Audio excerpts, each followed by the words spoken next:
My father suggested a matchmaking meeting, and I went with a casual attitude. But when I saw her, who had courageously come to meet me, I felt ashamed of myself.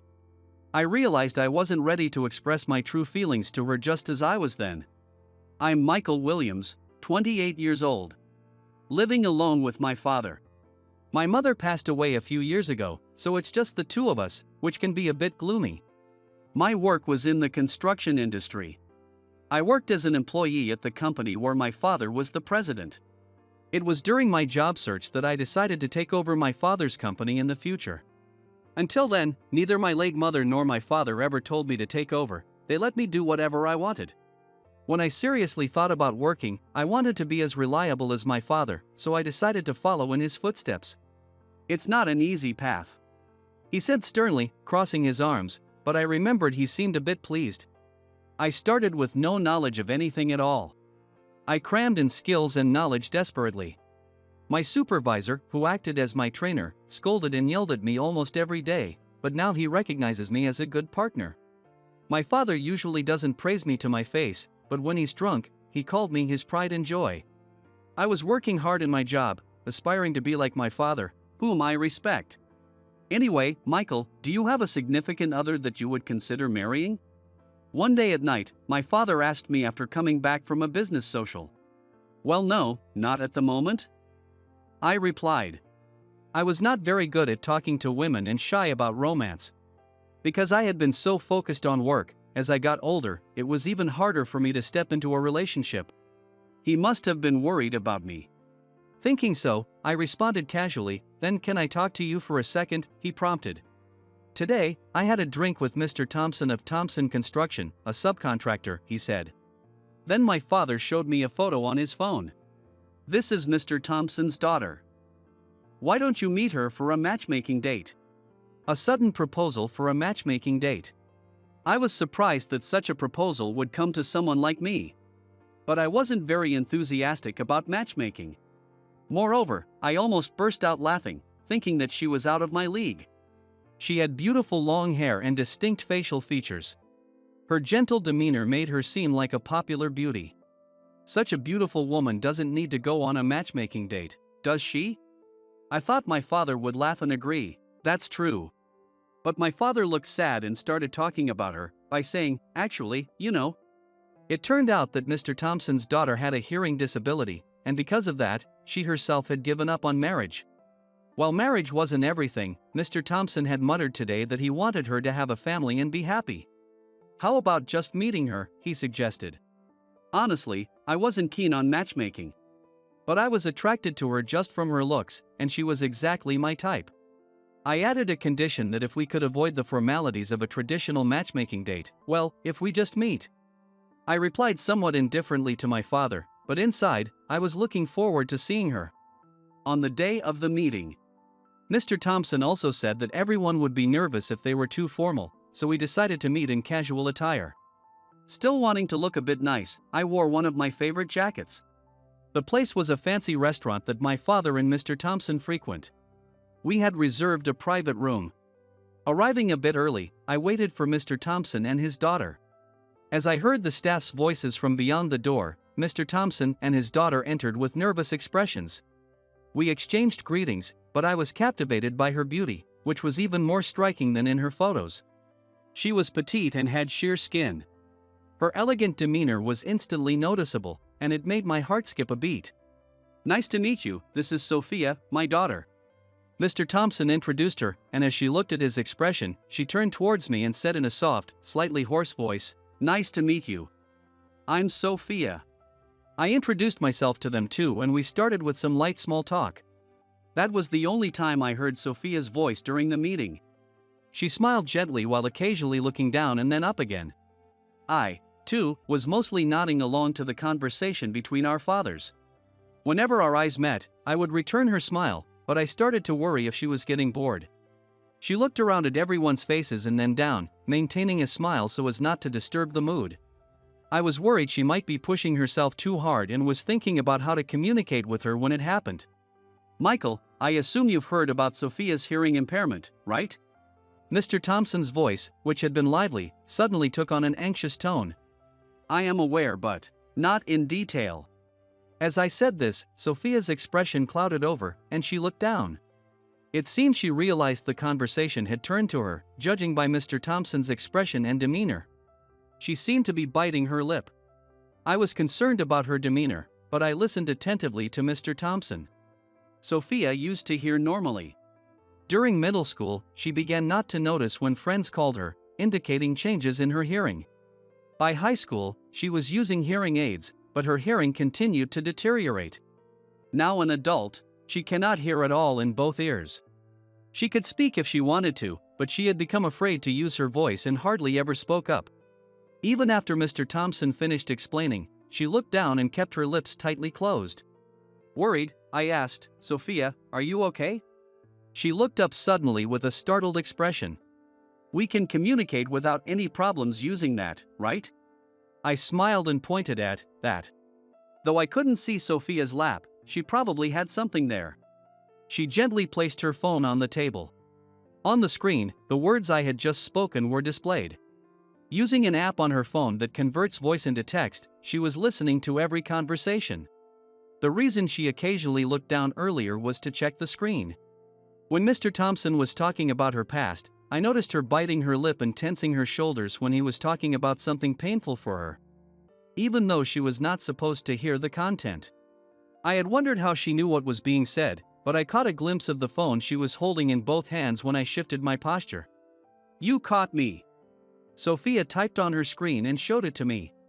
I laughed in response, and she returned the biggest smile of the day. Seeing her bright expression, Mr. Thompson also smiled warmly. "Shall we eat?" My father called out, and we began the meal.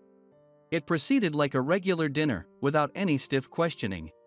The fathers ended with, "Let's have dinner again sometime," and Sophia and I exchanged a casual, "See you," with a wave as we concluded the day. Back home, my father immediately asked, "How was it?" When I inquired if he meant whether to pursue the matchmaking, he nodded, "Yes." Of course, there is the issue of hearing impairment, and you might not have been able to have a great conversation with her, but you will get to know each other better from now on, and she seems honest and pretty. He reflected positively on the day. But I was overwhelmed by various thoughts, all pressing down on my hesitant. After pondering for a while, I told my father, "I think I'll pass." My father must have expected me to agree. His smiling face quickly turned to anger. "Don't you feel ashamed of yourself? Are you prejudiced?" "That's disgraceful," he exclaimed. He pressed on, accusing me of appearing uninterested from the start, and not trying to engage with Sophia during the meal, thinking it was because of her hearing impairment. "I didn't think you would care about that. If your mom saw you now, she would be sad," he sighed, disheartened. I wished he wouldn't jump to conclusions. "No, Dad, you've got it all wrong. Didn't you see?" The reason I declined it wasn't what he thought. My late mother used to work at a school for special education. As a child, I often accompanied her to school events. And since my elementary and middle school was close to a special education school, we had many interactions and joint learning opportunities. I grew up understanding the importance of respecting each other. Though we moved away after middle school, I had friends from that time whom I fondly remembered. So I had no prejudices about Sophia's hearing impairment. The reason I declined it wasn't for reasons like that. You saw the look on Sophia's face today. She was trying her best to smile, but it looked like she was having a hard time. I think she must have had a lot of courage to come. I feel ashamed of myself for accepting the matchmaking with such a light heart. I should have thought about it more carefully. "I don't think either of us are ready for marriage," I explained. My father looked disappointed and muttered, "You don't have to decline." But I insisted, "Please let me decline this once. I need more time to think it through," and I looked him straight in the eyes. Then, my father quietly nodded and said, "I understand." The next day, I conveyed my decision to Mr. Thompson. He seemed saddened but accepted my feelings. A few days later, on a Friday, which was a compensatory day off for me, I went to Thompson Construction. I was there to meet Sophia, who worked as an office clerk. I had informed Mr. Thompson beforehand. When I discussed with Mr. Thompson that I wanted to give something to Sophia, He suggested that it would be easier for us to meet at the company rather than meeting privately. She didn't know I was coming today. I thought it might make her uncomfortable if I told her in advance, so I decided to surprise her. Mr. Thompson greeted me, saying, "Hi Michael, glad you to come." Then he said, "I'll go get Sophia, so wait here." And then he tapped me on the shoulder, just a little bit harder. It was like he was giving me a shout out. Sophia appeared from the back of the office, surprised. To her surprise, "Thank you for the other day. And this is for you." I told her briefly, so she could read it with the movement of my mouth, and handed her the letter I had written. She seemed perplexed by the suddenness, but Mr. Thompson facilitated a moment for us to talk. We went to a small park near the office and sat on a bench. "Please read this now." I gestured towards the letter. Sophia carefully raised the letter and ticket I had enclosed with it to her face, making a gesture as if to say, "I'll read it." She gently opened the envelope, her eyes widening at the ticket inside. Looking at me with blinking eyes, she held the letter in her left hand and the ticket in her right. Raising her left hand to her face, she signaled, "I'll read the letter first," and quietly read through it. In the letter, I apologized for declining the matchmaking, worried that I might have forced her into a situation she wasn't comfortable with. I expressed my happiness at having shared a meal and included the ticket as a token of my appreciation. After reading, she folded the letter, mouthing "thank you." Then she took out her phone, typed something, and showed it to me. "Thank you for the letter. First, I want to say thank you. Having a hearing impairment, I'm not good at interacting with people. I was anxious about what I would be asked the other day. But you didn't ask about my hearing at all, which was a first for me. You spoke in a way that I could respond with nods or shakes of my head, which made me feel relieved. Thank you." Sophia typed this and showed it to me, and after I read it, she mouthed, "Thank you again," smiling brightly this time as she held up the ticket. Then started typing again. I was curious about this art exhibition, but I was too anxious to visit it alone. "By the way, how did you find the standby screen on my phone? I was pleasantly surprised to know that you also like the paintings," she wrote. During the meal, when she had placed her phone on the table, I had noticed her standby screen was a picture of architectural art that I also admired. There was an art exhibition at museum in the next town, and I had given her a pair of tickets as a gift. But in the letter, I wrote, "I love this picture, too. I feel relaxed in a place where I can look at pictures and paintings. But well, I'm not sure if I should go there alone." I guess I was a bit of a schemer when I wrote that part. Sophia pointed to that part of the letter, chuckling and shaking her shoulders with laughter. Then she typed something into her phone hesitantly and showed me the screen. "Is this an invitation for a museum date?" Reading those words, I felt my face heat up. But it was okay since she laughed while shaking her shoulders. It seemed like Sophia's tension had eased a bit, and I felt relieved. I pulled another ticket from my pocket, and Sophia made a face as if to say, "It's the same one I have," and looked a bit shy. "It's just a place to look around, and if you don't mind, would you like to go together?" My voice was converted into text to her phone. Seeing that, she looked up happily, smiled, and nodded. The following Sunday, Sophia and I went to the art exhibition. We quietly looked at paintings and photos, signaling each other with our eyes when we found something wonderful or liked something. Just smiling with our mouths or nodding. After slowly walking through the museum, we bought coffee from a coffee shop and sat in the outdoor seating area. Today, I had something serious I wanted to share with her if I got the chance. "May I talk about something serious?" Seeing my earnest expression, Sophia also looked serious, alternating glances between my face and her phone screen. I took a deep breath and began to speak slowly. I declined the matchmaking, but in reality, I was seriously thinking about the future. "Sophia, you have a charm that draws people in. I especially like your smile. I want to see more of it. I was happy when we discovered a shared interest, and I enjoyed being with you today. I want to talk more with you. But I'm worried it might lead you to distress if we get closer. In school, I became friends with a kid with special needs. But he left saying we were different. He didn't want to be a burden. I just wanted to talk more and be closer to him. I'm not comparing that boy to you, Sophia, but I don't want to hurt you by my desire to get closer. Still, I want to talk more with you, Sophia. After saying this, our eyes met. My hands were a little shaky, but I raised them to my chest level, mustered my courage, and tried to convey my feelings. Sign language, just a little. But would you mind? I showed her some sign language. Actually, I was afraid to show this sign language.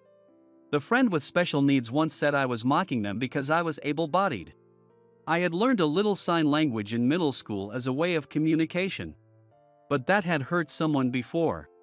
Though now we have convenient phone apps that convert voice to text or allow for quick typing, sign language still allows for face-to-face communication and easier expression of feelings.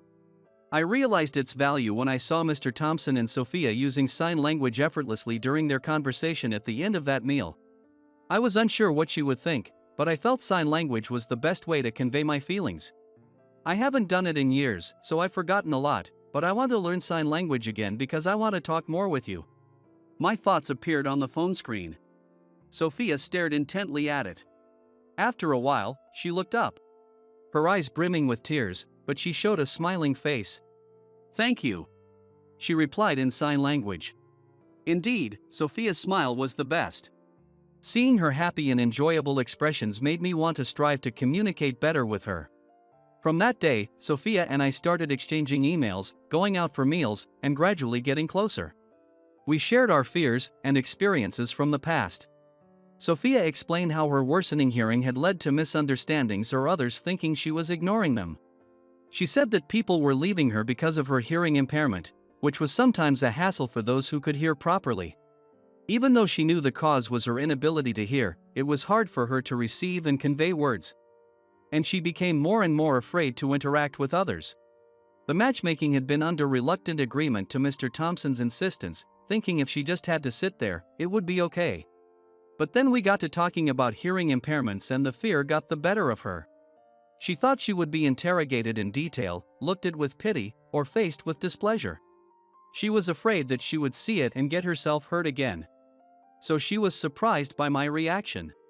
After hearing about my mother's profession and the school initiatives, she understood. But seeing my natural interaction despite her hearing loss made her feel more positive. Additionally, both of us felt a calming warmth like a gentle breeze when we were together, whether it was our second meeting or after several dates. We both found ourselves laughing naturally. On a sunny, breezy Sunday, I remembered our first date, thinking, the weather was just like this back then. "Hey, Mommy. Why did you and Daddy get married?" Behind me, my 5-year-old daughter, playing with her mom, suddenly asked a question she must have learned from somewhere. "What?" I turned around, and my wife was showing her the phone screen. "Your daddy fell in love with your mommy when they first met," she read it aloud. My daughter, who could read simple sentences, grinned as she looked at both my wife and me. "Wait. Your mommy fell in love with your daddy, right?" I said. My daughter started laughing first. Then, after checking the words on the phone screen, my wife also laughed, holding her stomach. Furthermore, my daughter and wife peeked at the phone screen and looked at each other and laughed. "Mommy says Daddy is her Prince Charming. She says you made her a princess. Daddy, you're so cool." When my daughter and wife caught my eye, I felt bashful. Seeing them both laughing, I embraced them tightly. I could feel the warmth of my wife and daughter on my cheeks. My daughter laughed heartily, and my wife looked at us with a gentle gaze. They were irreplaceable to me. It was a moment that made me want to continue being a cool dad so that I could protect them in the future. "Ugh, you look so pathetic soaking wet." Seeing me drenched in mineral water, my manager Lisa said so in a cheerful voice. "Today is the first time I meet her. Why would you do something like this?" I asked as I wiped my face with a towel a colleague had brought me. Lisa, without a hint of remorse, responded, "Because I don't like you. That's all." From her expression, there was no sign of regret. Amidst this, a man hurriedly approached Lisa. He was Benjamin, her father, and the department manager. His expression was the complete opposite of the delighted Lisa. He was pale as if in shock. "Lisa, take back what you just said and apologize right now." Benjamin was frantic as he confronted his daughter. Lisa, unable to accept her father's words, retorted, Why should I apologize to such an incompetent employee? Questioning her nerve to call someone incompetent to their face, I silently observed the situation. Faced with his daughter's arrogant attitude, Benjamin quietly began to explain something. Hearing this, Lisa's attitude dramatically changed. The details were: my name is Alexander. I recently graduated college and just started working as an employee. While it might not seem like a glamorous aspiration, I have always dreamed of working at a company. While my peers dreamed of becoming astronauts or pilots, I was the odd one out. Still, regardless of what others thought, I admired the life of a salaried worker. This was largely due to my father. My father, Oliver, never compromised in his work and was deeply trusted within the company. Not just for his results but also for how he valued his colleagues. His attitude was attractive even to me as a child. My father taught me many important things. Particularly, he always said, value people and you can't achieve anything on your own. I heard these words so often they became a guide to live by. Despite his numerous accomplishments and accolades, my father never saw them as his alone. His attitude of humility and dedication to his work was always my aspiration. Father often invited his subordinates and colleagues home. It was clear from these interactions how well liked he was by everyone at the company. He not only discussed work but also listened sincerely to personal matters. He valued his co-workers not just as company assets but as individuals, which was evident even from just observing. It was no wonder that he was so admired by everyone around him. I wanted to be a salaried worker just like my father. Although it was too embarrassing to tell him directly, I genuinely felt that way. And now, having graduated from college, I've started my job. The company I joined is the same one where my father worked until his retirement. I chose it because of what I heard from him. The company culture and workplace atmosphere seem impeccable. Of course, there are many things I won't know until I actually start working. Still, I was eager to try my best in the same environment where my respected father had worked. There are still people in the company who worked with my father, and they have been very kind to me. It's clear how much my father was loved by so many. Just thinking about it fills me with joy. A senior told me, "Your father really helped me out, so don't hesitate to come to me if you need anything." It's very thankful, but I shouldn't rely on it too much. It feels like I'm taking advantage of my father's reputation and makes me somewhat uneasy. I steeled myself and threw myself into my work. I would have liked to say that relationships at work were generally good, but there was just one person who despised me. That person was Benjamin, the department manager. Benjamin seemed to resent that I was getting attention because of my father and took every opportunity to dislike me. Whenever I asked for explanations on new tasks, he would invariably scoff, "You can't even do this? Didn't you graduate college?" and laugh at me with a look of disdain. Each time, I felt frustrated, but as a newcomer, I couldn't even argue back. Benjamin, who constantly hurled sarcastic remarks, would assign me tasks without properly teaching me anything, as if it was his daily routine. No matter how much I asked, he never gave me a proper answer and continued to look down on me. "I have some questions about this task. Just figure it out and do it yourself." But even so, "Stop bothering me. You're useless and incompetent." Benjamin's outburst echoed across the floor. Seeing my frightened expression, Benjamin seemed pleased. "All you do is talk back. What kind of upbringing did your parents give you?" His sneering, ugly demeanor as he ridiculed me was nothing short of grotesque. I could have endured being criticized personally. But hearing him speak ill of my respected father was painfully hard to bear. Yet, I couldn't just explode in anger and lash out. I bit my lip and endured. I thought if I could produce results so impressive that no one could criticize them, he would have to acknowledge me. I worked hard with that belief, but Benjamin's attitude didn't change at all. If anything, it only got worse day by day. He even started hiding necessary documents in obscure places, almost driving me to a nervous breakdown. The reason I was able to continue working despite all this was because I was fortunate to have supportive colleagues and seniors. They helped me when they saw me struggling with Benjamin's harassment. Without them, my spirit would have broken long ago. I cannot forget the kindness these people have shown me. Reinvigorated, I doubled down on my efforts. As a result, I became able to handle tasks at a much faster pace compared to others. The label of being the son of a well-regarded former boss no longer mattered. I had earned everyone's respect through my own abilities. My colleagues and seniors rejoiced in my growth as if it were their own. It was just as my father taught, you can't achieve anything on your own. If I continued to produce good results, Benjamin would have to recognize me. With certainty, I continued my daily life, but one day, out of the blue, Benjamin called me in. I hadn't made any mistakes or taken any problematic actions. Wondering what it was about, Benjamin spoke calmly. You seem to be doing well lately. Thank you. I have a suitable job prepared for you. A job suitable for me. Though it seemed a bit suspicious, I was interested. More than anything, I was happy to finally be recognized by Benjamin. What kind of job is it? I leaned in eagerly as I asked Benjamin. I want you to be involved in a project to start up a new branch. Starting up a branch office? I couldn't help but raise my voice in surprise. I thought it was just another office task, so I was pretty surprised.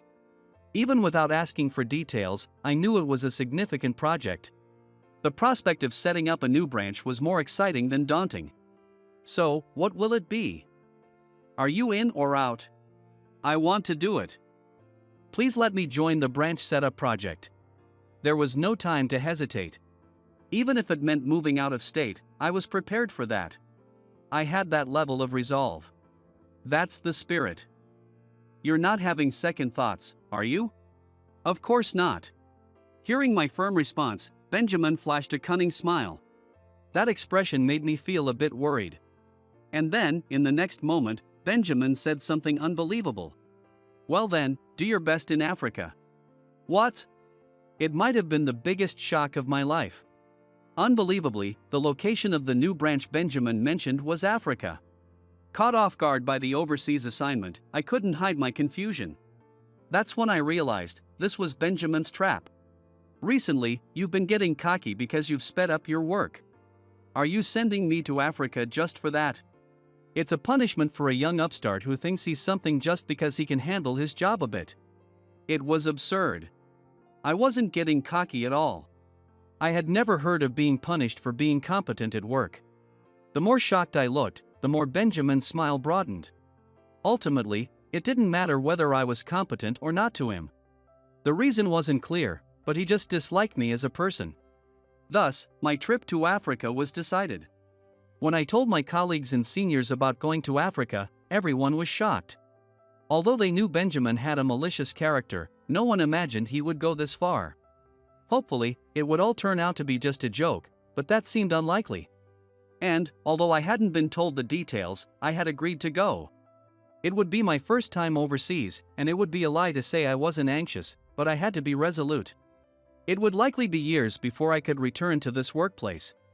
Encouraged and bid tearful farewells by my colleagues and seniors, I set off for Africa.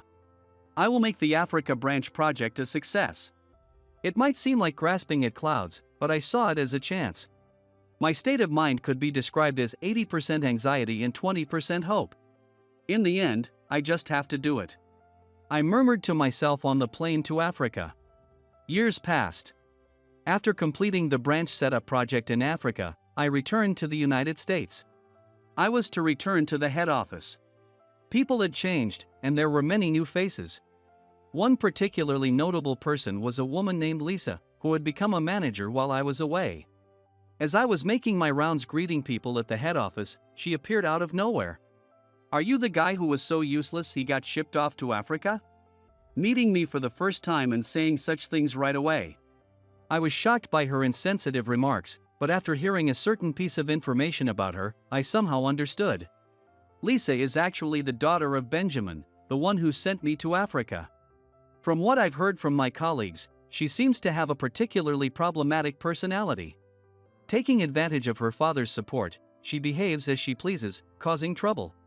She hardly does her job properly, spending her day on her phone looking for men on dating apps. Her threat to employees she dislikes is, if you defy me, you're fired. Pack your bags and leave right away. She constantly makes these selfish demands. Her reputation in the company is the absolute worst. She holds the position of manager only because of her father, and she is nothing but a nuisance. It seems the office was quite stirred up because of her while I was in Africa. Listening to these stories, I was nothing short of appalled. Nevertheless, there are familiar faces of colleagues and seniors at the workplace. They are the people who genuinely worried and supported me when I went to Africa. I went around greeting those I had previously relied on. Everyone was happy about my return. It was a heartwarming reception. Seeing the faces of my colleagues and seniors, I felt genuinely happy. As I was making my rounds, one person approached me. It was Lisa. Her expression was discontent, with a deep frown between her brows. "Hey, you. What is it? I feel like people in the office are way too submissive around you." Apparently, that was the cause of Lisa's displeasure. It shouldn't matter to her how others act towards me, but... Lisa turned to the colleagues and seniors I was talking to and said, "Are you guys stupid, sucking up to someone like him?" Then she walked back to her desk, so I thought she had returned to work. But she came back holding something. It was a plastic bottle filled with mineral water. As she unscrewed the cap, I wondered what she was about to do. Suddenly, Lisa threw the water right at me. I never imagined being doused with water on my first day back at the head office. I was completely soaked. People around were shocked and quickly fetched a towel for me. "Ugh, you look so pathetic, all wet. Why would you do something like this?" "Because I don't like you. That's all." Lisa, smirking without a hint of remorse, smiled. Her smile was just like Benjamin's, and at that moment, I felt the unmistakable link between father and daughter.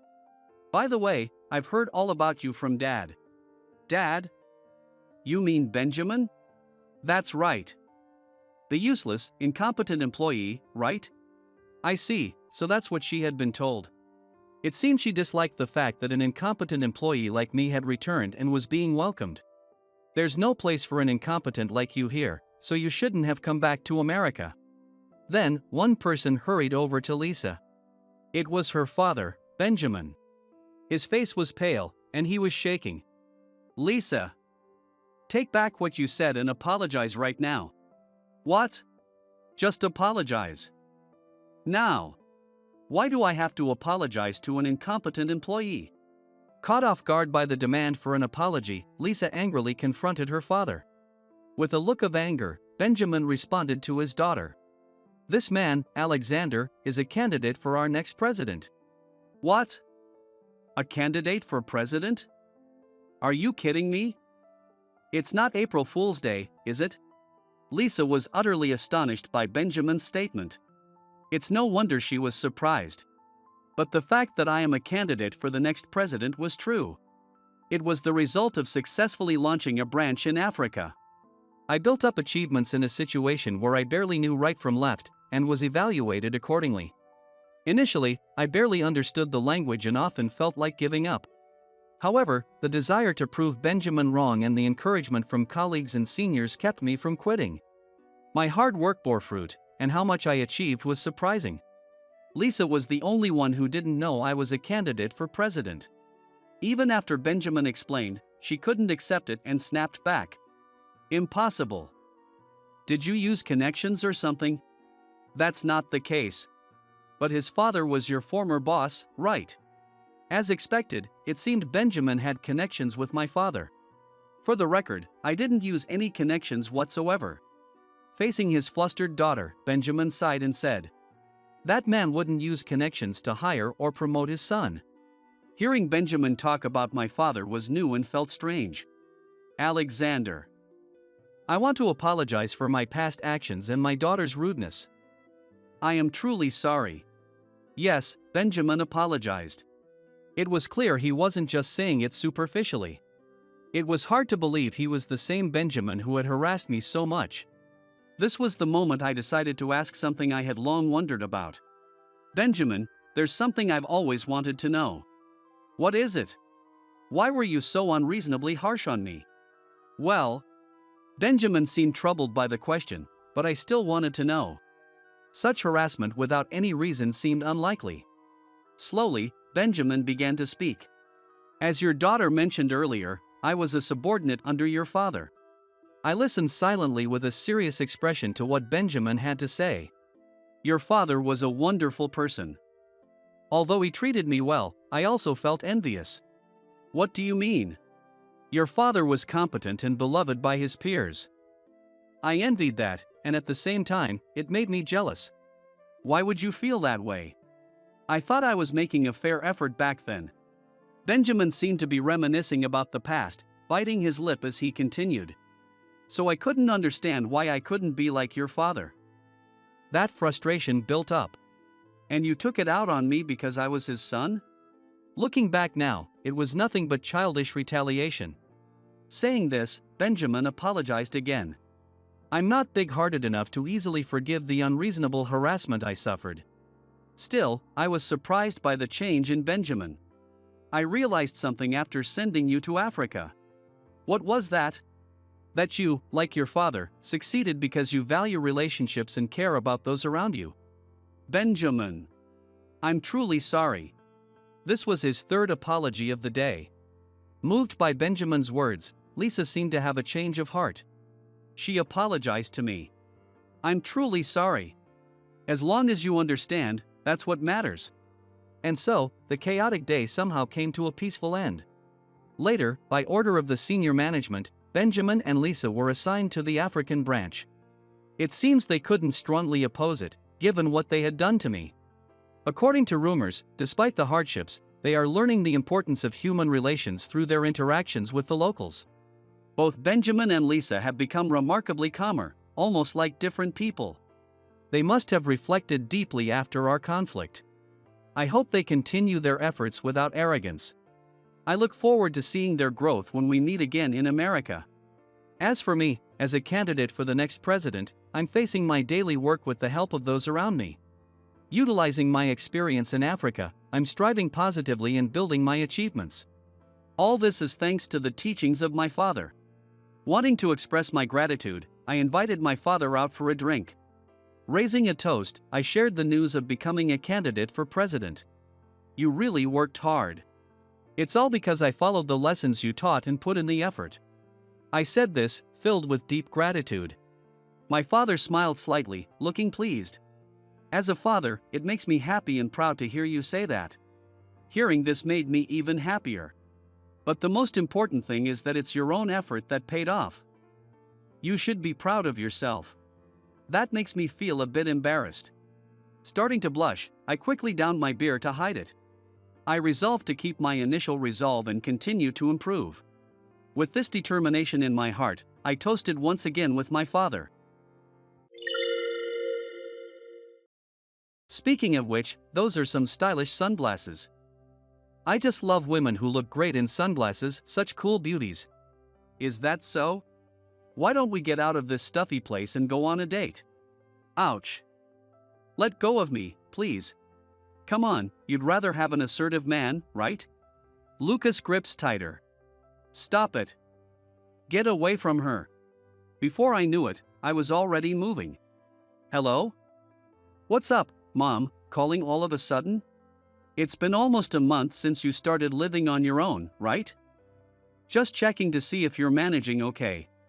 You're too protective. I'm handling things just fine. Any problems with your coworkers? No worries. I mean, sorry. What's wrong? I almost lied just now. Actually, things are a bit tough. Is work getting to you? It's not the work itself, it's the people.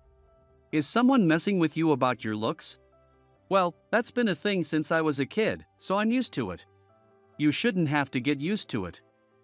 You're not doing anything wrong. Thanks for your concern, but I'm okay. Really? Remember, you can tell me anything anytime. You're too protective. I'm really fine. I have to go. I've got something to take care of. Okay, take care and stay strong. After hanging up, I let out a big sigh. I put on a brave face again. To be honest, I don't want to go to work. I stare blankly at my reflection in the mirror, trying to force a smile. It only distorts my face. I've never been good at forming expressions, not just smiling. I suffer from what's known as facial paralysis. It's been an issue since I was little, and it has caused me a lot of pain. I was laughed at and avoided by classmates for being creepy. Mom always tried to protect me, but it pained her too. That's why I pretended to be okay during our call earlier. I'm sorry for being born this way. I muttered to the mirror and felt overwhelmingly sad. As I got older, people commented less on my face. But at my current job, there's one person who keeps mocking me relentlessly. Brandon, you haven't closed any deals this month, have you? Lucas. I apologize. Even your apology looks creepy. That's why you can't close deals or get girls. Apparently in Lucas's dictionary, the word consideration does not exist. Whether I attract women or not is irrelevant. Hey, don't get all defensive just because I hit a nerve. Lucas, as detestable as his personality may be, was blessed with good looks. He must have been very popular from his school days. He graduated from a prestigious university, well known to everyone. But you know, I think even someone like you has value, so don't worry. What do you mean by that? Being at the bottom of the barrel, unable to work properly because of your twisted face, it makes others feel a bit better about themselves. Doesn't it? I don't find that comforting at all. Come on, I'm complimenting you. It's not just your face that's twisted, but your personality too. Every day, he would say things like this in front of other employees. It had been years since I was openly berated like this. Have you ever been in a relationship before? What? Just answer me. You haven't, right? There's no way you could have. Lucas asks with a smirk. Knowing full well already. No, I haven't. Bingo. I knew it. That quiz was too easy. Excuse me, I need to get back to work. On the gloomy way home, I kept thinking about Lucas's words. Romance, huh? I've never had a girlfriend. I feel it's presumptuous of someone like me to even have feelings for someone else. But there was once a girl I had feelings for. Her name was Amber, a classmate from high school. Hey Brandon, can I eat lunch with you? Oh, yeah. In high school, my facial paralysis caused me to be isolated. I usually ate lunch alone in a corner of the classroom. That's when she suddenly came over to me. Why would you want to eat with someone like me? What? Because I only get to see your true face when you're eating lunch. Well, I usually wear a mask, so... Yes, it's a rare opportunity, so we have to make the most of it. You should probably stop, you know? What? Why? I can't make facial expressions properly because of my paralysis. I know that. So what? Everyone else finds it creepy, and you might get avoided too. What? Why should I care about people who would avoid me for that? Amber looked genuinely puzzled, as if what she said was the most natural thing in the world. I'd never met anyone like her before. I decide who I want to talk to, so it's fine. She said that and showed me a bright smile. It was hard to push away someone who reached out to me like that. At first, I was reluctant, but gradually, I opened up to her. Hey Brandon. Let's go home together. Okay. Before I knew it, I had fallen into Amber's rhythm and was surprised at how close we had become. Initially, I suspected she had an ulterior motive, but her purity made such thoughts feel shameful. My mom and I had a fight last night. Do you ever fight with your parents? Not really. I think we get along pretty well. You're so lucky. I don't want to fight, but why are parents so stubborn? I guess it depends on the person. Hey, that's not fair. Amber said, laughing as she playfully hit me on the back. I couldn't pinpoint the moment it happened. By the time I realized it, I had fallen in love with Amber. But it would be a bother if someone like me confessed, wouldn't it? Lying on my bed, I stared at the ceiling and muttered to myself. Even if it went well and we started dating, others would probably point fingers at us. I couldn't help but think about things that probably shouldn't matter. I should be satisfied just being friends with her. I've decided not to confess my feelings. Convinced that remaining friends was the best for both me and Amber, I settled on that. Our friendship was good, and we often hung out after school. One day, on our way home, Amber suddenly looked serious. Hey, Brandon. What's wrong? There's a secret I've kept from you for a long time. Everyone has secrets, don't they? That's true, but... I wanted to tell you. I'll listen if you want to tell me. What is it? Well, actually. Amber paused there, falling silent. Feeling it wasn't right to rush her, I patiently waited. I'm sick. Sick? With what? Little by little, I'm losing my sight. What? It's really scary. Is that true? Even as I asked, Amber didn't respond to the question. Instead, she continued. Today, I see less than yesterday. Is that some kind of metaphor? No, my vision is progressively getting worse. Maybe by tomorrow, I won't be able to see anything at all. How can I? I didn't know what to say. Saying it's going to be okay felt wrong. Blaming her for not telling me sooner also seemed absurd. Not knowing the right thing to do, I looked down. Just kidding. What? There's no way that's true. It's a joke, obviously. A joke? A girl like me, always so cheerful, turns serious and you believe it? It's like a prank. I see. Though Amber said it was a joke, I realized that the illness was real. She would never make a joke that could upset someone. She must have sensed my distress and turned it into a joke. I should have said something clever, but I didn't have it in me. This would remain a regret in my mind. Yet, Amber's cheerful nature managed to turn my complex about facial paralysis into something positive. Because I can't properly make expressions, misunderstandings are an everyday occurrence for me. What? I think it makes you look intelligent, like you're cool, which is really attractive. I've never been told that before. It doesn't matter what others think. It's what I think that matters, Amber said confidently. Looking at her face, I felt like everything was going to be alright. It's strange. What is? I think if anyone else had said that to me, it wouldn't have resonated at all. Really? Why? I might have even gotten angry. I might have said, "You don't understand my struggles, don't make such carefree and insensitive comments." Oh, I'm sorry. No. There's no need for you to apologize. Really? Actually, I feel energized by you, and thanks to you, I've definitely become more positive. I'm glad to hear that, but... Well, it might be hard to tell from just my expressions, since I have facial paralysis. That's not true. I understand you much better than any other classmate, at least I think I do. Thank you. I wish I could make it more obvious. It's not certain that this condition will continue forever. Then, there's something to look forward to, the day you can laugh without holding back. Amber smiled brightly. I want to smile like that too. That's a beautiful way to look at it, seeing it as something to look forward to. By the way, that anticipation isn't just for you. What do you mean? Seeing you smile wholeheartedly is something I'm looking forward to as well. I was taken aback. Would anyone who thinks of me this way ever appear in my life again? It might sound exaggerated, but I seriously thought so. This encouragement from Amber has always supported me. I'm really glad to have met someone who speaks to me like that. Don't be silly. Don't say such exaggerated things. It's not an exaggeration. When I talk to you, I truly feel like everything will be okay. Do I have some kind of magical power? Obviously. In contrast to Amber's playful attitude, I answered seriously.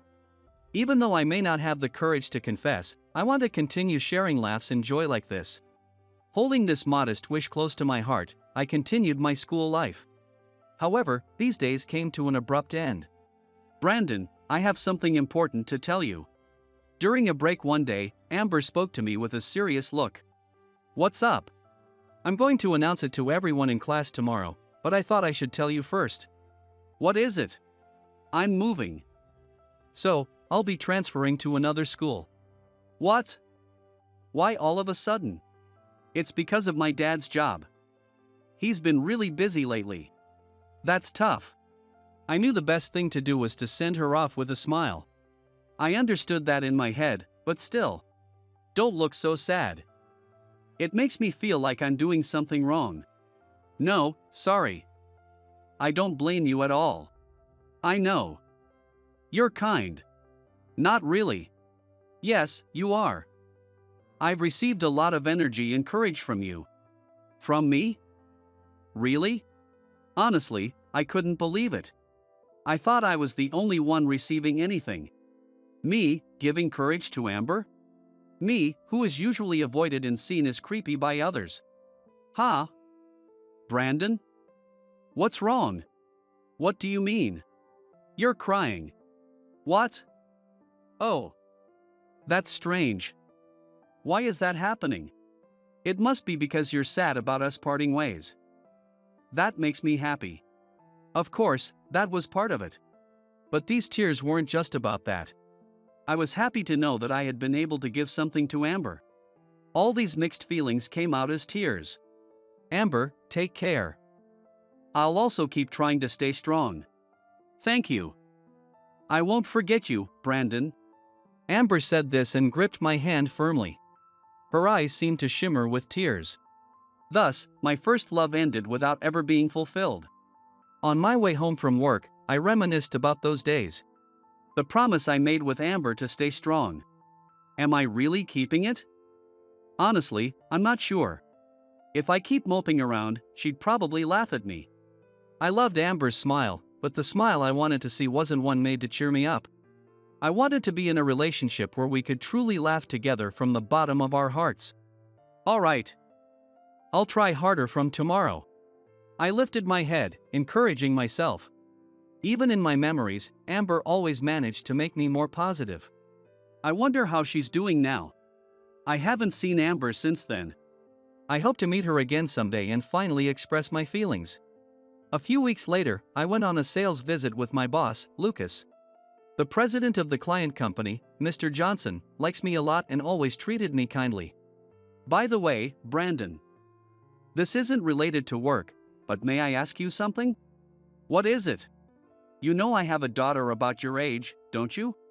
Of course. I've seen her picture, she's very beautiful. How about it? Would you consider marrying her? What? I was taken aback by the unexpected suggestion. She's precious to me, but I think I could entrust her to someone like you. Well, I'm not sure. It's not a bad idea, I think. When the arranged marriage was mentioned, Amber's face popped into my mind. She's been in my heart unchanged since high school. I don't really expect a miraculous reunion that leads to marriage. But I can't imagine being with someone else while Amber is still in my heart. I appreciate the sentiment, but... Brandon! Wait a minute. I'm not letting you decline. What? There's no one better than you. I often tell my daughter about you. How you're a quiet, serious young man who's competent at his job. No, that's not true at all. Please. Just meet her once, that's all I'm asking. Are you sure I'm the right choice? It has to be you. Don't underestimate yourself like that. Being put on the spot like this, and considering he's a client, it was hard to say no. All right. I will meet her once. Oh. Really? Thank you. I'm sure my daughter will be thrilled. I hope so. Be more confident. Right, Lucas? Lucas, who had been listening to our exchange, clearly looked displeased. Well, I'm not sure what to think. Why the long face? Aren't you happy for your subordinate? Despite Mr. Johnson's energetic reassurance, Lucas's expression remained unaltered. So, Brandon. I'll contact you again with the details. I'm counting on you. Understood. Thank you for arranging this. Ha! I might be the most excited of all. I'm really looking forward to this. The difference in enthusiasm between Mr. Johnson and me could not be more stark. It was nice to be valued not just as a worker, but as a person. But still, is it really okay to go to this arranged meeting with such half-hearted feelings? What would Amber do in this situation? On my way home, I muttered to myself, alone. Not that she would answer. Actually, it would be scary if she did. I joked to myself as I trudged along. But maybe, this was a sign to stop dwelling on Amber. I considered that possibility. Mr. Johnson was quick to act and he called me the next day. Brandon. It's set for Saturday the week after next. Are you free? This is about the matchmaking meeting, not work, right? Of course. I arranged everything right after you guys left. Thank you. Saturday the week after next works for me. Good, good. Even if it doesn't work out, I'll keep setting it up until it does. I didn't know what Mr. Johnson's daughter would think of me. Yet, I wanted to respond to his enthusiasm. Mr. Johnson would give me the time and place later. I wrote down these details in a notepad nearby. I never imagined myself in an arranged marriage. While I'm not averse to marriage, it always felt like something distant. This date doesn't necessarily mean I'll get married. The night before, I couldn't sleep, thinking about various things. No matter what I thought about, Amber's face would appear. I wish I could see her. What am I saying on the night before the matchmaking meeting?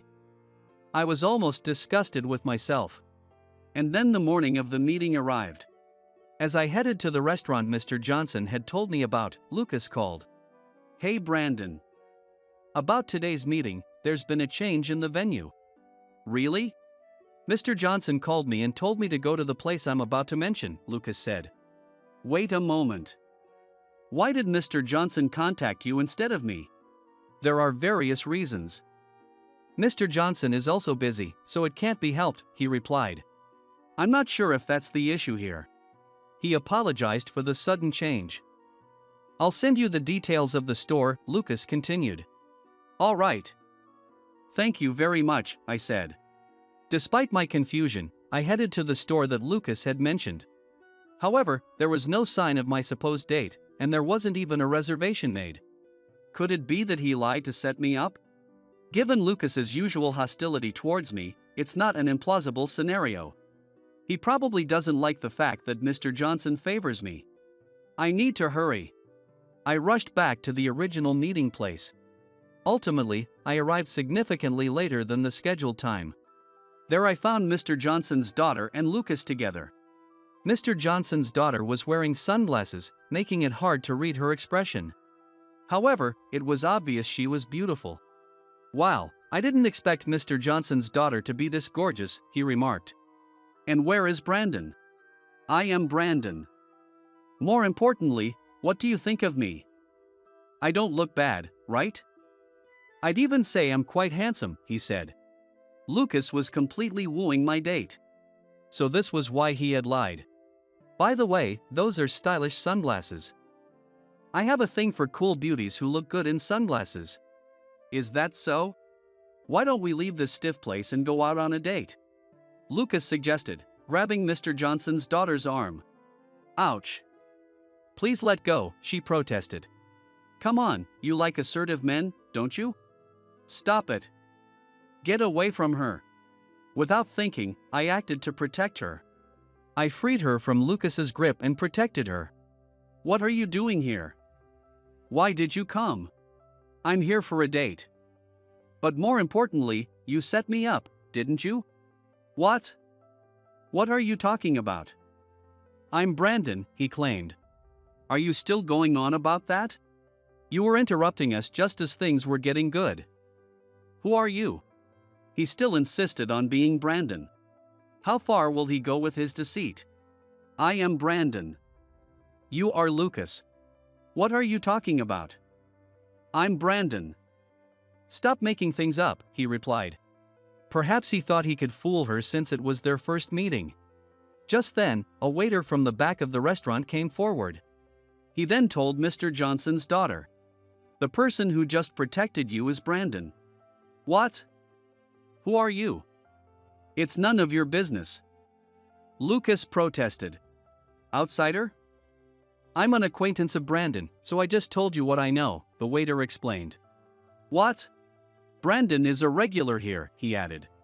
Although Mr. Johnson, our client, made the reservation, I frequented this place often. The waiter, sensing the situation, offered his help. Mr. Johnson's daughter turned to Lucas and spoke. Did you try to deceive me? No, I mean, it's just that. Lucas turned pale. This man is Lucas. He's my boss at the company, I explained. So, he's connected to my father. I'll report everything, she declared. What? Wait a minute. He probably thought it as a prank. Lucas suddenly started to panic. If this gets out, it's definitely going to be bad. You brought this upon yourself. Honestly, I'm surprised you thought you could get away with such a poorly thought out plan, I said. I have a request for the two of you. Please don't report this to Mr. Johnson. No, I refused. I decline as well, she added. No way. I'm sorry. It was my fault. I apologize, Lucas pleaded. Please keep your voice down inside the restaurant as it disturbs other customers, the waiter interjected. Shut up. That's the least of my worries right now. I will not forgive you, so please leave immediately, she insisted. Lucas, right? You weren't really supposed to be here, were you? No, I mean, yes. I'm sorry. Lucas left the restaurant with his head down. Finally, the troublemaker was gone. So, you're Brandon, right? What? I recognized your voice immediately. Don't you remember me, Brandon? Could it be Amber? She looked so different, I hadn't recognized her. I had assumed it was just a coincidence that she had the same last name as our client, Mr. Johnson. What are the odds? It's like a dream to meet you like this after so long. It's been a while, she said. Amber, those sunglasses, can you no longer see? Yes. I can't see at all, she replied. I see. Unsure of what to say after such a long time, I was at a loss for words. Amber had become so beautiful, almost unrecognizable compared to our high school days. Suddenly reunited, I was overwhelmed with various emotions. It might not be the right time to say this, given it's our first meeting in a while, but what is it? I've always liked you since high school. No, I still like you just as much. I finally confessed. Even without hearing her response, a sense of relief washed over me. It felt as if a blockage had been cleared. Even if you can't see, I'll be your eyes. That's why I want us to be together. Strangely, I felt no embarrassment. Because I meant every word of it. I'm happy. Thank you, Brandon. Amber said, tears streaming down her face. You know, it's true I've lost my sight, but that's made other things more visible, she added. What? I can see the purity of your heart more clearly now. I knew it since high school, she revealed. Amber. I've liked you since high school too. Please, let's be together. Really? Yes. I couldn't help but jump for joy. The familiar waiters led the applause. Who would believe such a miraculous turn of events? Thus, Amber and I began dating. Later, thanks to our report, Lucas's scheme was exposed to Mr. Johnson. You dared to interfere with my daughter and Brandon's meeting. Ah. I'm so sorry. I will never forgive you. I'll also report this to your company, so be prepared, Mr. Johnson threatened. Mr. Johnson. Please have mercy. Not a chance. Don't ever show your face to me again. The recent chaos triggered a series of problems for Lucas. It came to light that he had often made fun of my facial paralysis. As a result, he was fired from the company. Lucas tearfully left the company. Afterward, he moved from job to job, but his high pride led to repeated conflicts with his bosses, resulting in him being fired again and again. Now, he apparently lives in a rundown apartment, depleting his savings and subsisting primarily on a diet of cabbage. Why has it come to this? Brandon is happy, and yet, why this disparity? Tearfully, he stuffed his mouth with the tasteless cabbage soup. Though it's his own fault, I hope he finds a way to reform. Amber and I continued to date smoothly, visiting various places together. We made more memories, filling the gap from the time we had been apart. On our second year of dating, I decided to propose. If you're okay with someone like me, please stay with me forever. Surrounded by many well-wishers, we got married. Happiness was at its peak with the birth of our child. During our first family photo session, I noticed something. Hey, this picture. What's up? I'm smiling so widely. I've never seen myself smile like this before. That's wonderful. I wish you could see it. I can't see it, but I somehow understand. Amber said, squeezing my hand. This photo of our happiest smiles remains displayed in our entryway. Every day before work, I gaze at this photo and savor our happiness. Have a good day. Work hard. Thank you. I'll do my best today. With a positive attitude, I opened the door. Having a family gave me the strength to keep striving no matter what. That's how I felt. Sarah sighed softly. The chocolates you gave me on my birthday were also beautifully colored. She muttered softly, causing my heart to skip a beat. Those were the chocolates that led to our separation. Bright chocolates inspired by Sarah. Sarah looked down and pursed her lips. Her lips opened slightly, about that time. As soon as she began to speak. My name is Kyle. I'm a 30-year-old confectioner. Phew, it's done. Today, I'm working at a wedding reception venue. Oh, it turned out beautifully. A calm, low voice said from behind. I turned to see a dignified woman standing there. The bride's mother. She is also the master at the coffee workshop where I deliver my chocolates. A renowned master in our local area. Being addressed by Miss Sage, I naturally straightened up. I made it with all my heart. What do you think? As I asked, Miss Sage beamed with joy. I'm so glad I left it up to your young sensibility. Now, we have a seat for you at the reception, so go change and enjoy yourself. I headed to the dressing room. Today is the wedding of Miss Sage's daughter. After working at the reception venue, I'm also attending the wedding reception. As a business associate, she invited me. Honestly, it's a very large reception, and I'm nervous. I wonder if I'm out of place here. While feeling anxious, I completed the registration and received the seating chart. But it was hard to find my name on it. Going through the seats on the bride's side, I finally found my name at a table mostly filled with women. It seemed like most people at the table are the bride's friends. Then, I saw a surprising name next to mine. Sarah Thompson. Could it be the same person? It was the name of a woman I dated in high school, right next to mine. My heart ached slightly. However, why am I assigned to the friends table? As I entered the venue, I realized. The business-related seats were filled with dignified, older individuals. I wouldn't have enjoyed being thrown into that table. It must have been Ms. Sage's consideration. I silently thanked her. As I looked around the vast reception hall and found my seat, my heart leaped. The woman listed next to me. She was dressed in a beautiful blue gown. I slowly walked forward and pulled out my chair. The woman in the dress turned quickly to look at me. Is that really you, Kyle? Long time no see. She must have been surprised to see my name as well. It's been a while. How have you been? Well, Sarah, looking slightly down with an awkward gaze, was very beautiful. Even in high school, without makeup, she was very cute and had a wonderful smile. It reminded me of our high school days. I was just entering high school, nervous. The first to speak to me with a lively smile, saying, "What's your name?" "I'm Sarah." "Call me Sarah," was her. Among girls our age, she was outstandingly cute, and I fell for her in no time. Our seats were close, so we naturally became friends, joined the same extracurricular activities and committees, and spent more and more time together. Eventually, we started dating. When I awkwardly asked her out, she confirmed sharply, "What? Say it clearly. We're dating, right?" We started dating towards the end of our first year and continued smoothly, but our paths diverged.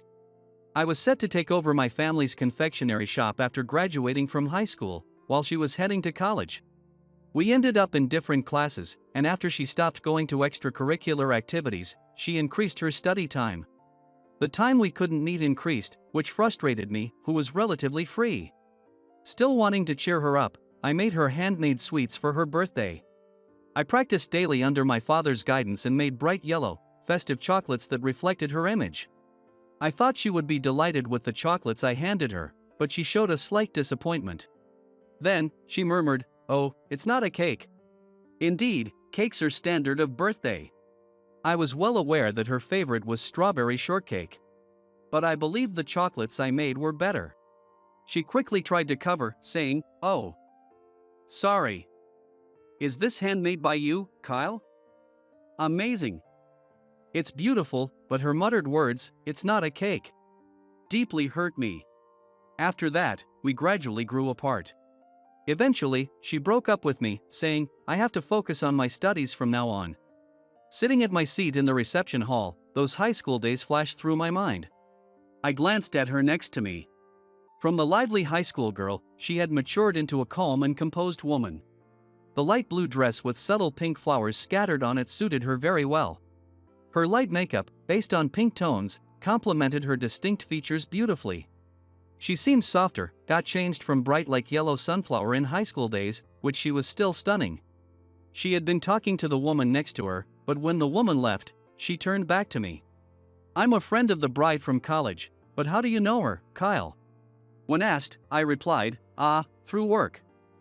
I know the bride's mom a little." Her eyes widened in surprise. "Wow. You're working with her? Amazing, that's Miss Sage, right?"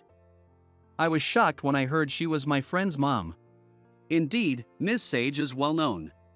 Eh? How did you meet? Through confections? I nodded. I met Miss Sage on a drizzly spring day. As a confectioner, and although my parents continued working, they had handed the business management over to me. So I was doing sales as a business owner too. Especially workshops, once they use our confections, they tend to keep ordering, which is great for our shop. I had been delivering regularly to a small classroom, but the orders weren't large enough to stabilize the business. I was constantly exploring ways to increase sales. Then one day, a woman came into the shop. "May I take shelter from the rain a bit?" It started pouring all of a sudden. As she entered, I was genuinely surprised. The woman was Miss Sage, who runs the largest workshop in the area. I had been struggling with daily shop management, always attending events like workshops whenever I saw one. What kind of atmosphere the event had, what kinds of confections were served. I once attended a workshop and the confections presented there were spectacular. Most of the local events are usually organized by Miss Sage. I used to dream about working with her someday. And now, she is right in front of me. She was taking shelter from the rain and intently looking at the sweets I made. My heart was pounding so hard it felt like it was going to burst. Excited, I started talking to her.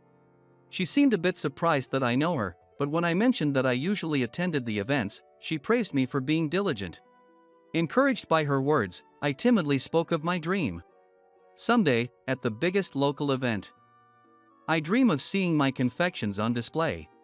She looked slightly troubled. "I'm sorry. For important events, we usually use products from a well-established confectionery that we have a long relationship with." Her blunt response made me feel embarrassed and deflated, like a balloon losing air. However, she then added, "But I can tell they are very carefully made, your sweets.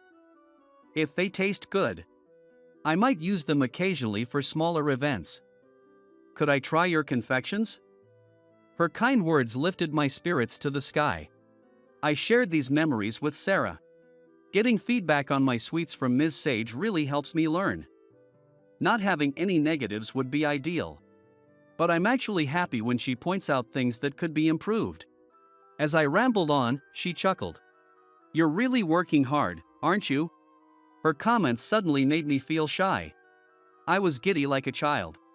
It was the rain that connected you to her. I also started noticing you when we shared an umbrella on the way home. I had forgotten mine. That's right. My umbrella was an old one from my father, so it was large, and even with both of us under it, we weren't too close. But I, who was already infatuated with her, couldn't stop my heart from racing during our shared umbrella moment. As we got a bit quieter, the host's voice echoed. "It seems the bride and groom are about to enter." Sarah and I paused our conversation and focused on the entrance of the venue. The doors opened, and they entered. The bride's dress was mainly white but with some adjustments. Her softly set hair sparkled with accessories. The groom's tuxedo was also original. Sarah and I expressed our admiration and sent a generous round of applause to bless the newlyweds. The reception proceeded smoothly, and the bride and groom left the venue to change outfits. Since the bride's friend's table was all women, I felt a bit out of place and nibbled on the food and drink in front of me. Then, Ms. Sage appeared with a drink. She was going around to each table, serving drinks. It must be hard with such a large number of guests. I greeted her lightly. Once again, congratulations on today. Then, she poured wine into my glass and said, "The classroom is doing well thanks to you. Please enjoy yourself hereafter."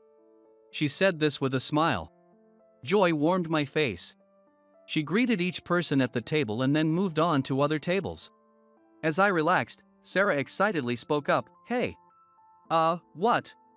I looked puzzled, and she waved her hands. What? What? To be spoken to like that by Ms. Sage. How could one become such a person? She got too excited and her words were all over the place. Seeing her like that was so endearing that I couldn't help but laugh. There was a bit of a mix-up with Ms. Sage during the autumn festival. Taking advantage of the host's announcement of "please enjoy yourselves," I decided to delve into another memory. It might have been about 2 years ago. Gradually, I had become closer to Ms. Sage, and she had started entrusting me with the confections for smaller events. Sales were steadily increasing, and things were finally taking off. One clear autumn morning, the phone at the shop rang. It was Miss Sage, and unlike her usual calm demeanor, she sounded panicked. "It's a disaster. I messed up the order numbers for today's event. We're completely short. How many chocolates do you have at your shop?"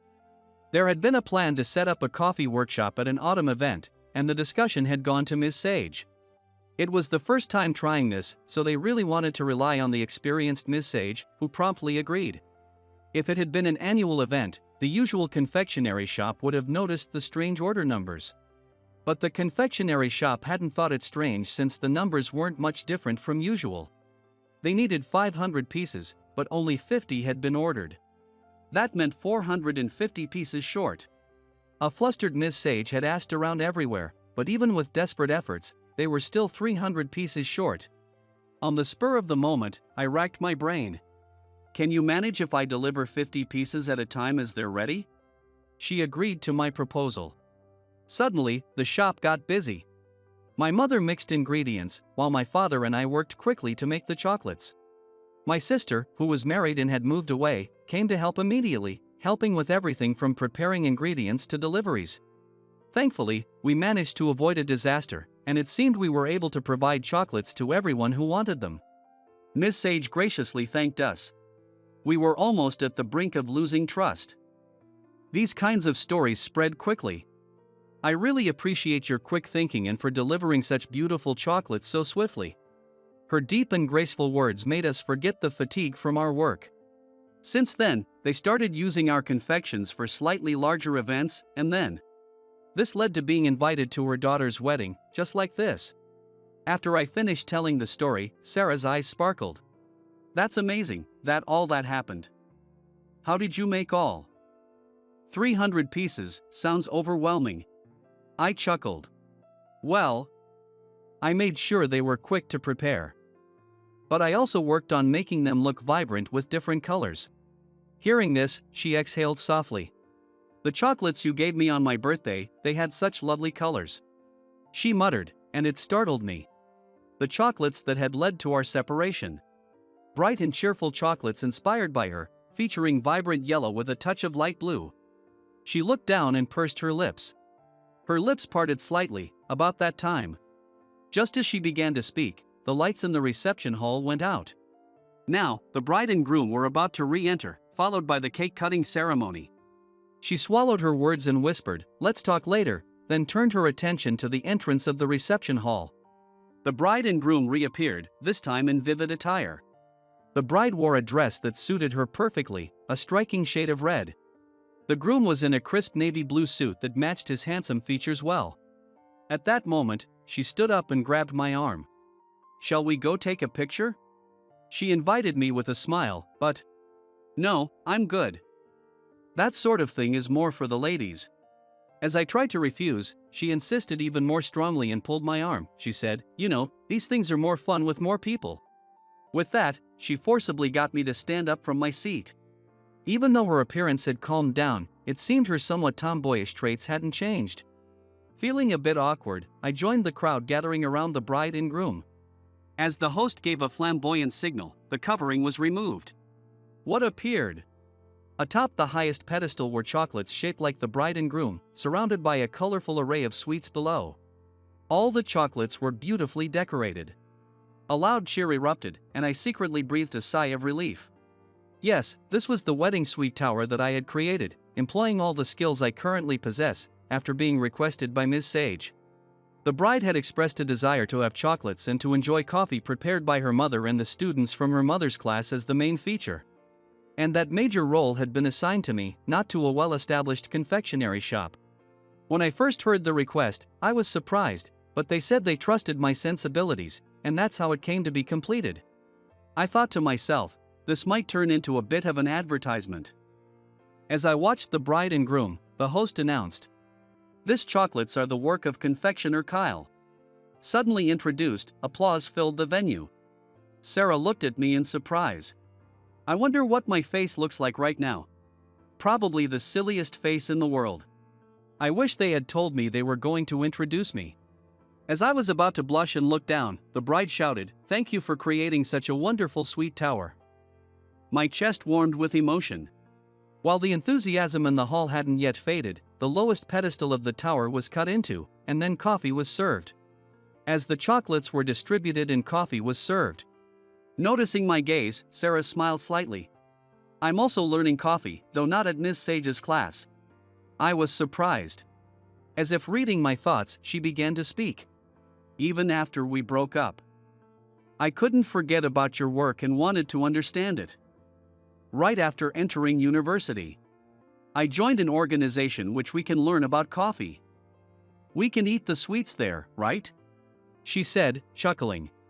Trying to understand my work, those words warmed my heart. Then I found it profoundly interesting. She said with a playful stick of her tongue out, "I shouldn't have stared so much at the sweets, but they were really beautiful and lovely." I had a hard time choosing which one to take. "Kyle, you're amazing." Being told that, my lips couldn't help but form a smile. Maybe I had always wanted to be recognized by her. From that day she was disappointed it wasn't a cake. All this time, I made up my mind and said to her, "Would you come to my shop tomorrow night?" At that, she looked surprised. It didn't have to be tomorrow, but I wanted to express my feelings as soon as possible. She nodded. "The location hasn't changed, has it?" I answered with a smile. "Of course not." After the reception concluded, I hurried back home to shape my feelings into something tangible. The next day. The sun is going down early these days. Closing time was approaching, and the surroundings had grown quite dark. As I took in the shop sign, I scanned the area. Then, from the distance, I saw a woman approaching. It was Sarah. She was walking gracefully towards me, dressed in a crisp, light pink outfit. When she spotted me, she smiled and gave a small wave. I invited her inside the now closed shop and had her sit in the small eating space. She looked around the shop. It's changed a bit. There was no eating space before. She remembered the shop from our high school days. I felt a bit embarrassed, and silence fell between us. I was also mesmerized by how beautiful she looked today. Just as she had in her glamorous dress the day before, this outfit suited her just as well. It was her who broke the silence. "Kyle, you've become really cool, it surprised me." Her words made my heart skip a beat. "You also look really beautiful." As I stumbled over my words, she laughed.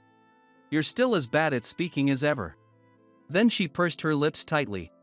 A habit she had when she was about to say something difficult. I meant to say this yesterday, but back in high school, on my birthday. I'm sorry I hurt you."